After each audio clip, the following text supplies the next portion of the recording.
The year has gone by pretty quick. Kind of went by in a flash for us. A lot going on, but up here at the orchard, I think we picked a good year to plant. We were really lucky. So when did we plant? March, and I had feared that the summer might be like previous summers, like brutally dry and hot, and that we'd be watering these babies every week or so. As it turns out, we watered them twice. So once up, immediately after planting, and then once when there was a week that was getting quite dry, and I was thinking, oh, they should really be watered. And we watered them all by hand. So we had this, our friend Andy brought this IBC up, and within 10 minutes of watering, the heavens opened. It was supposed to go by, and we had like 50 millimeters of rain. So it's been not too wet, but plenty of water, so nothing has died. Adam's flaky bark here that I thought at the beginning of the year, it didn't start till late. It came on, it's still got leaves on. Barry's, was it the gin pear? One of them kind of got eaten, but it made a bit of a recovery, and we'll just have to see how it goes. Oh, and behind me, we got this pile of oak beams. Some of them I had rescued from a house that was being demolished a couple of years ago. I had all sorts of ideas to build things in the garden, whatever. And what we're going to do with them here is I'm just going to start building little habitats. So within the rows, between some of the trees, kind of section off areas, fill them with sand and stone, that type of thing, so that lizards can nest and lay eggs and that type of thing. And then other piles just so smaller animals can hide underneath. So a bit like a deadwood hedge, for example. We mowed once properly, a little bit late perhaps. It was middle to end of July, and a chap in the village who has sheep, I asked if he'd like to make hay. We don't have animals, no need for it, but it does need to be mown once or maximal twice a year. So that was good, he did it, and I'm hoping, so next year he asked, can he do it again next year? I said, yeah, let's do that, and he can make hay maybe a little bit earlier, maybe start of July, before thistles start throwing their seeds around, because I did have to mow a little bit extra myself along the edge of the road, because we got a lot of thistles growing there. So at the moment, growth is slowing down. Like I said, it was quite a moist year. Down at the orchard down the hill, I could have mown every 2 weeks. The grass was growing so much.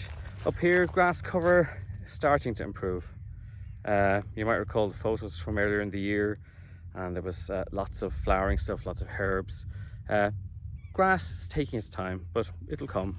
This end where I'm at now, you can kind of see a bit of greener blob there. That's where I had to mow, so the grass is actually coming on, so you need to mow for the grass to come on. But yeah, things are slowing down. It is autumn. It feels quite warm at the moment, but it's coming to the end of the year. Still leaves on the trees, and what you will notice is a lot of them are still pretty much like whips. They've only got one stem. So a couple of months ago, maybe 3 months ago, I did go through and I started kind of capping a lot of them to try and encourage them to branch. Some had already started branching, and I didn't want to take down lower than that. But pruning season this winter, I will go along and I will start scoring the bark above buds, and that should encourage them to shoot out branches. What we're trying for, at least what the officials would like, is to have the first branching starting at 1.8 meters. So it's a true hochstamm or full standard tree. I don't mind if they're a little bit lower, but we're going to aim for that, and that means that this will remain a working meadow. Can be mown, that type of thing, without things whacking off tractors. But it's not like we're going to have like huge machines driving in here. That's not the intention, but we want to make sure the meadow is maintained, and we have a meadow management plan. So yeah, no damage from animals. Well, actually, you can see here one of the protection tubes is a little bit beaten up, so obviously some buck was rubbing his antlers on it. but because we've got double posts and this webbing screwed to the oak post and then attached to the tree, they can't shove these poles up, or these protected tubes up, which they have been doing at another site that we planted some years ago. But yeah, come winter I'll go through and I'll recheck everything and make sure they're safe, because in spring they really start going at them. But actually up here has been pretty bloody good. Sievenicher must be in it, is it? Sievenicher, we've 4 Sievenicher. Yeah, so there we go. If there are questions, please do ask. I probably have to apologize because I haven't been giving massive amount of updates, but they're just growing, and I was kind of waiting to see, will they all take, will we have any kind of casualties along the way, but it's been pretty good. So now I'm confident that I don't have to replant any. I will start putting dots on the map and then be able to send you the actual locations of each of your trees.